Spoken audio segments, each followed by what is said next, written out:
Halo Sobat Genapers, bersama kami di Genapers Show di segmen Agen Talks. Oke, hari ini kita akan berbincang santai mengenai kebebasan berpendapat ya. Di sini kami bersama dua narasumber mahasiswa ekonomi pembangunan dan saya Muhammad Firzal Fitra sebagai host, dan di samping saya ada calon profesor a.k.a. Matius Ricardo. Dan gua Irfan sebagai host yang nemenin Firzi, dan di sebelah gue ini ada Nopal ya, seganteng dari Bogor. Nah, gue pengen nanya dulu nih, kan pembahasan kita dari matkul demokrasi dan HAM ya. Nah, kenapa sih kalian ini milih matkul Demok dan HAM ini?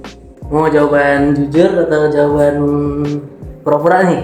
Wah, jawaban tuh Jujur dulu ya. opsional aja.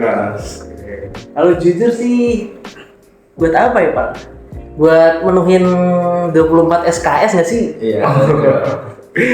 Nah, jadi kita pilih matkul demokrasi dan HAM ini sebenarnya buat 24 SKS ini.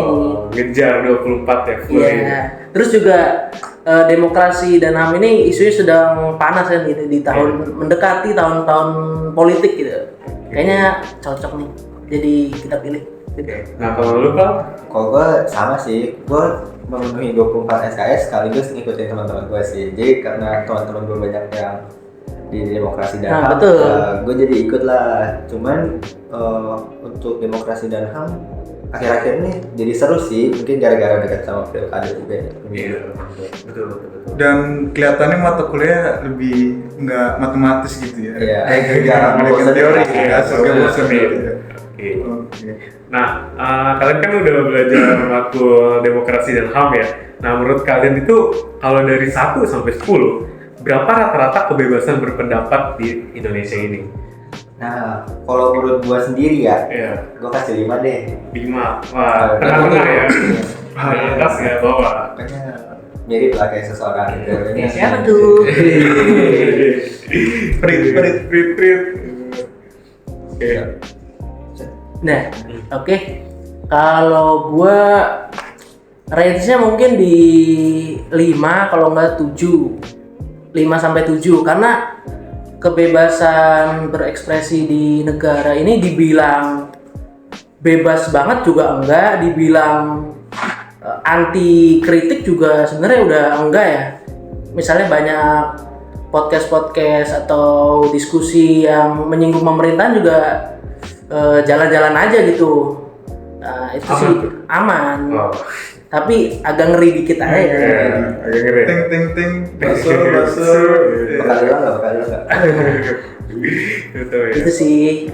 Ya, oke, selanjutnya itu menurut kalian nih, dengan kondisi kebebasan berekspresi di Indonesia, dan apakah kebebasan kita ini itu sedang terancam gitu?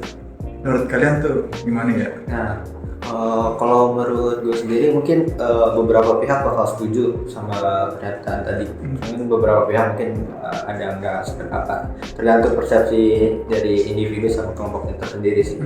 Tapi menurut gue sendiri demokrasi sekarang tuh sedikit kayak kebebasan berpendapat tuh lebih dibatasi gitu. Jadi kita tuh ruang lingkup kita untuk menyuarakan suara masyarakat tuh terbatas gitu, sehingga jadi apa yang mau disalurkan sama masyarakat tidak tersampaikan ke pemerintah, malah yang ada masyarakatnya yang dibungkam gitu. Nah, Jadi menurut gue terancam sih. itu kan ya kayak tadi takut Iya. hilang gitu. Hilang kan Konsekuensinya nggak seru ya. Nah, Jadi berat. butuh keberanian juga untuk menyuarakan suara hati masyarakat. Nanti masyarakat dengan pembikingan sih. Bener banget, bener. Gimana Ricardo gimana? Nah, menurut gua kita pernah dengar ya Jokowi bilang kalau ada apa-apa kritik aja pemerintah. Kira dikritik yang ngelaporin ya itu buzzernya. Nah ini buzzer nih. Buzzer itu suka ngelaporin pihak-pihak yang berekspresi, bersuara ke pemerintah. Kalau ada pihak yang berekspresi tapi menyinggung pemerintahan, pasti yang ribut tuh buzzernya ini. Padahal pemerintah sendiri bilang, ayo dong kritik-kritik, tapi malah dilaporin sama buzzernya. Nah itu sih, jadi merasa terancam sih. Apa-apa, Buzzer sama pemerintah itu nggak sejalan gitu ya. bilangnya minta kritik. Iya, paham. Itu sih. Tapi lebih takut serangan buzzer ya gitu. Pemerintah kayak ngebungkam. Buzzer tuh kayak tangannya gitu ya. Moralnya ya. Iya. Mental juga kalau nggak kuat bisa hancur itu. Kadang-kadang mereka juga pakai akun-akun itu sih. Akun fake. Fake. Nggak langsung pakai akun asli. Jadi rada susah juga. Ini siapa gitu. Nggak jarang juga influencer yang itu juga dipakai itu. yang mana tuh? Menyuarakan. Ada lah. Masuk Ada. Indonesia. Ada. Ada aja. Gitu. Oke, next ya ke pertanyaan selanjutnya. Nah, apa yang terjadi bila tidak ada kebebasan dalam berekspresi? Mengapa masih sedikit yang berani bersuara di ruang publik? Apa sih tantangan terbesar yang dihadapi? Nah, gue dulu nih. Ya, apa dulu? Oke. Dan menurut gua ya, tanpa kebebasan berekspresi, masyarakat tuh kehilangan suaranya untuk menyuarakan hati mereka. Jadi menurut gua tuh tanpa ada kebebasan berekspresi itu menghambat ide-ide baru terhadap pemerintah gitu. Jadi menciptakan lingkungan di mana tidak ada ketidaksetujuan hukum sih menurut gua gitu. Oke, dari lu sendiri Cat, gimana Cat tanggapan lu? Kebebasan berekspresi itu penting ya. Kalau pemerintah nih, sebuah pemerintahan nggak ada yang kritik, nggak ada yang bersuara, ya mereka sesuka hati mereka mau mimpinnya kayak gimana kek. Nah jadi kebebasan berekspresi itu pentingnya mengatur pemerintah supaya jalannya tuh tetap lurus, nggak belok-belok. Nah terus tadi apa tantangan ya?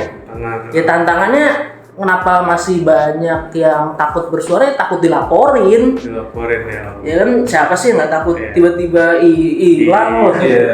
Ada kasus yang ini aja guys sih, yang kemarin tuh salah satu paslon yang di suatu kampus, terus dia si kontestannya tuh nyebut soal kasus.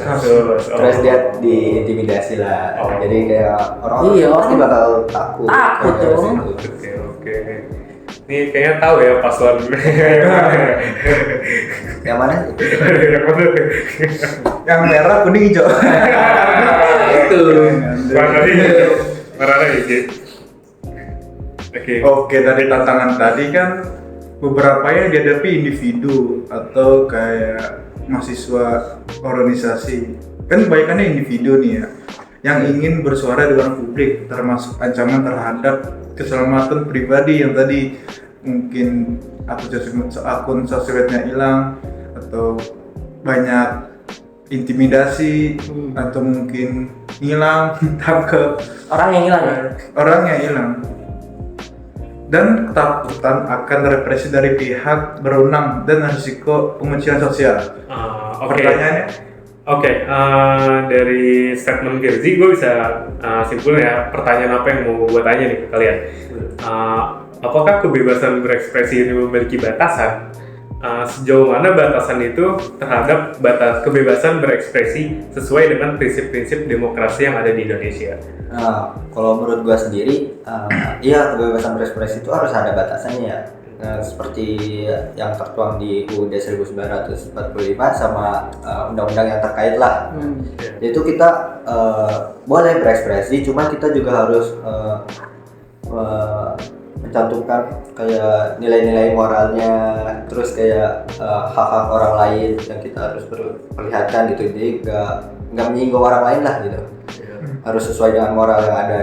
Mikirin perasaan orang lain juga ya, tersinggung atau enggaknya. Iya, batasannya. Kita kan tahu karakter orang masing-masing. Kita bisa baca gitu. Jadi kita apa yang kita keluarin tuh juga harus aware gitu kan. Ada boundariesnya gitu, batasannya.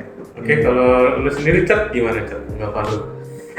Sama sih kayak Nopal, walaupun namanya kebebasan berekspresi tapi ya harus punya tanggung jawab gitu loh. Jangan dengan alasan kita kebebasan untuk berekspresi kita jadi menyakiti pihak-pihak lain, menyinggung perasaan orang lain.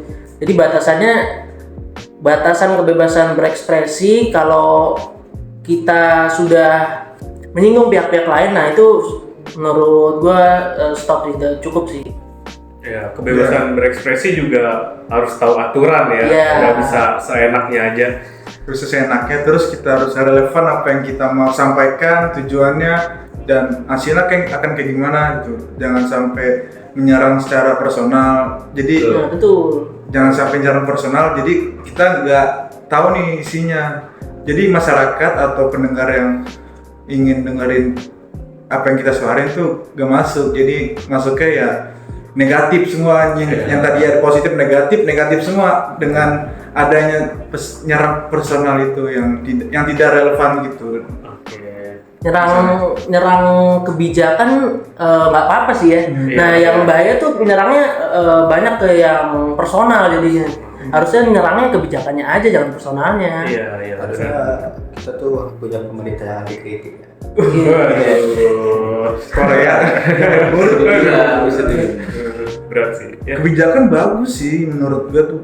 Tapi ya kebijakan tanpa adanya eksekusi yang bagus oleh orang lapangan ya jadi apa gitu. Kebijakan sebagus apapun, mau dikritik apapun, orangnya juga harus kritik kan.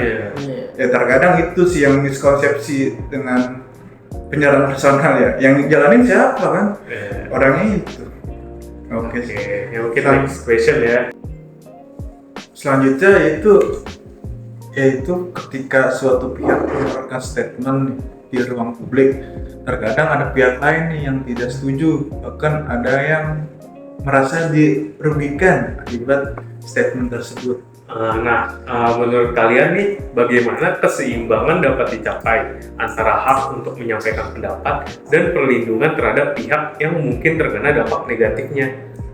Nah, kalau dari gua sendiri sih mungkin harus adanya regulasi ya. Jadi yang mengatur tentang kebebasan berekspresi, yang tahu batasan-batasan apa saja yang nggak boleh dilanggar gitu. Jadi orang yang terdampak dari dampak negatif itu bisa dapatnya keadilan hukum mungkin ya. Berbagai gitu. Ya, dari Richard? Sama ya kayak sebelumnya, keseimbangan hak seseorang. Kita kan sama-sama punya hak kebebasan berekspresi, tapi kita juga harus ngelihat orang lain juga punya hak untuk nggak tersinggung gitu loh. Kalau kita kebebasan berekspresi kita menyinggung orang lain, berarti kan kita melanggar hak orang lain gitu. Jadi keseimbangannya kita mengutarakan pendapat, kita berbicara itu harus dengan norma-norma yang benar ya. Terus juga jangan kritik, jangan berekspresi tentang personalnya, lebih ke kebijakannya atau apa yang relevan gitu. Oke sih. Khususnya jangan kritik personal ya. Iya. Kok masalah itu luas gak sih? Maksudnya kayak tergantung persepsi masing-masing. Kayak misalnya gua ngomong ke Richard Chat, lu kenapa sih gini, mungkin lu bisa aja tersinggung, terus tapi ada gue nanya ke Kirzi gitu, tapi mungkin aja dia nggak tersinggung dengan pertanyaan gue, kayak itu tergantung orangnya masing-masing. Dari balik lagi tergantung kedewasaan yang pihak yang nerima gitu ya. iya. Kalau kita bisa ngontrol untuk tidak tersinggung ya fine aja. Kita bisa mengatur diri kita sendiri untuk apa yang kita terima dari orang, tapi kita tapi kita nggak bisa mengontrol orang lain dengan yang kita mau sampaikan ke dia. Ya, balik lagi kita harus mengontrol diri kita sendiri. Oke, pertanyaan berikutnya, Bapak Firji. Oke, selanjutnya itu dalam ruang publik, media massa kan punya power nih untuk mempengaruhi opini publik.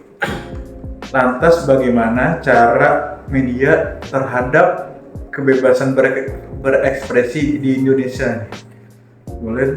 Nah, kalau menurut gue sih media massa di Indonesia over power sih, maksudnya dia tuh emang jadi wadah buat menyampaikan suara rakyat, menyalurkan informasi kepada rakyat gitu. Cuman terkadang yang nggak disukai itu mereka tuh lebih cenderung mengadu domba masyarakat Indonesia, terus kadang suka clickbait gitu. Kadang misalnya judulnya Sule meninggal gitu, padahal bukan Sule yang beneran Sule gitu. Clickbait aja. Iya, clickbait. Mereka cuma pengen menguntungkan diri sendiri atau pihak tertentu gitu. Nyari engagement ya. Iya. Apalagi kan di sosial media kan banyak saingan gitu. Iya, benar. Tapi sama ini sih, masyarakatnya juga pola pikirnya harus dirubah gitu, jadi nggak gampang terprovokasi gitu. Jadi kalau misalnya baca berita gitu nggak selalu menanggapinya dengan serius gitu, kayak kadang-kadang sebagai hiburan aja mungkin gitu.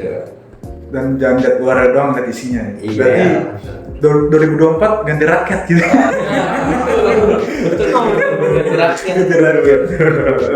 Oke, kalau lu sendiri, Cat, gimana? Tadi peran media massa ya. Iya. Media massa itu perannya sama sih, menjembatani pikiran-pikiran publik, suara-suara publik, agar mereka bisa memiliki ruang untuk berekspresi, bisa didengar gitu ke yang lebih luas, ke pemerintah mungkin. Nah, kemudian media massa juga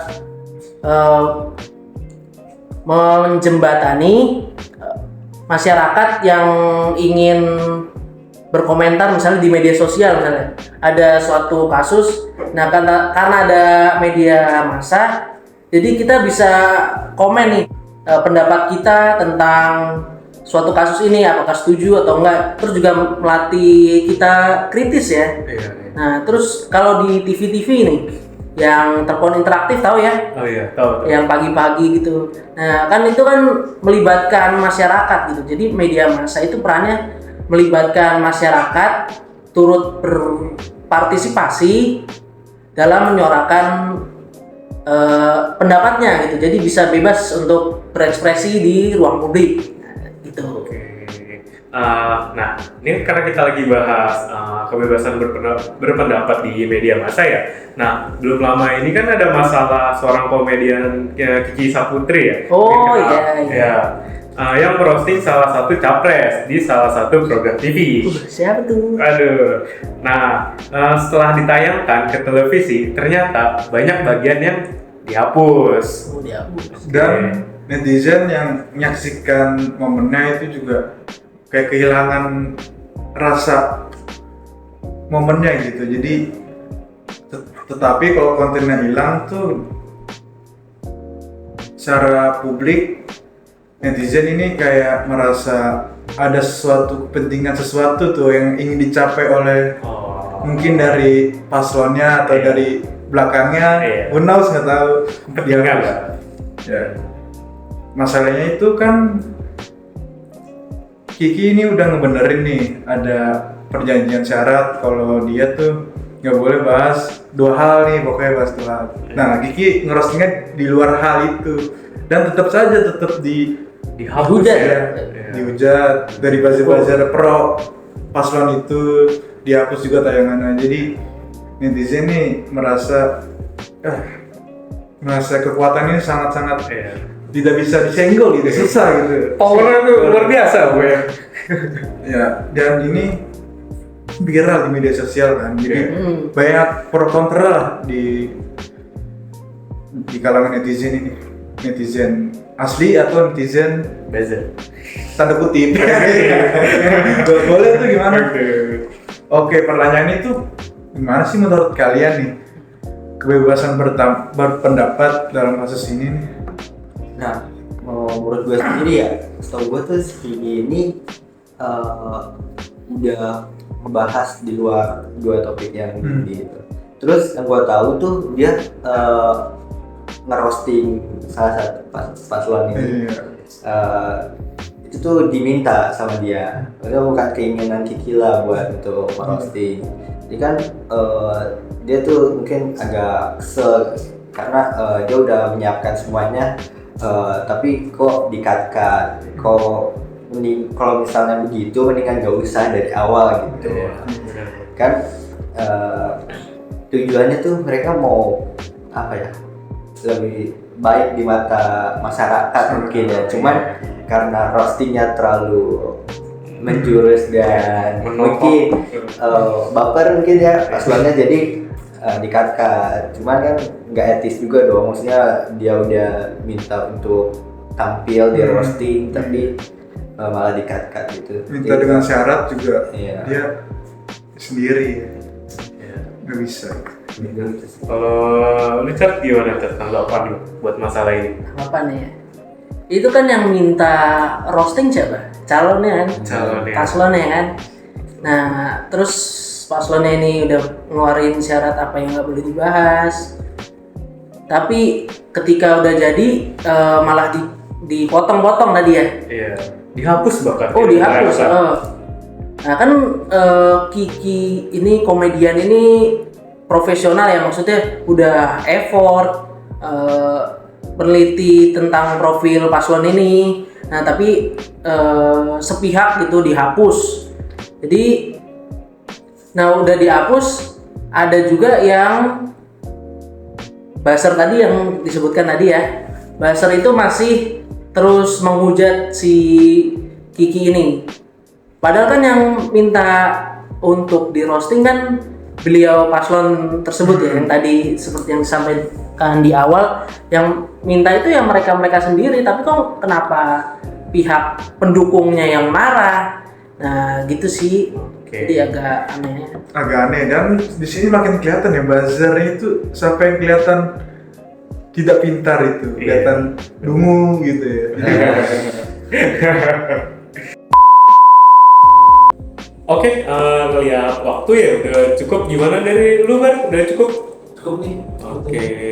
Baik, mengingat durasi, kesimpulannya dari pembahasan bincang-bincang absen ini, ya kesimpulannya yaitu kebebasan ekspresi ini harus diakui ya.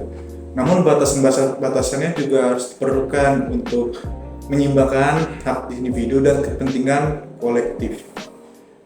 Regulasi seperti Undang-Undang ITE ini mengatur konten daring, yaitu melindungi masyarakat dari ancaman, sementara menyeimbangkan kebebasan ekspresi dengan tanggung jawab sosial tetap menjadi tantangan di Indonesia. Nah, izin nambahin ya. Iya. Kalau kebebasan berekspresi, kalau kita menyuarakannya sesuai fakta harusnya nggak masalah ya. Jadi kalau menyatakan hoax atau apa, nah itu baru masalahnya. Pokoknya asal fakta sesuai dengan keadaan yang terjadi di lapangan, ya kita bisa bebas untuk berekspresi gitu, nggak ada masalah harusnya. Tapi kan ya begitulah yang terjadi di 62 ini. Konsepnya juga kebebasan kan ya, jadi sebebas-bebasnya kalau bisa kan. Cuman Tapi masih harus mencerminkan prinsip-prinsip kayak moral, Nah. terus tidak menyinggung pihak manapun. Gitu. Dan juga diatur regulasinya tadi Iya. UU ITE kan. Oke, tambahan dari gue sih kayak kalau mengemukakan pendapat itu kita harus bisa menjaga sikap dan hormat terhadap pendapat orang lain menjadi landasan penting, menciptakan lingkungan yang mendukung pertukaran ide yang sehat. Oke. Sekian dari kami, izin pamit undur diri. Assalamualaikum Wassalamualaikum warahmatullahi wabarakatuh.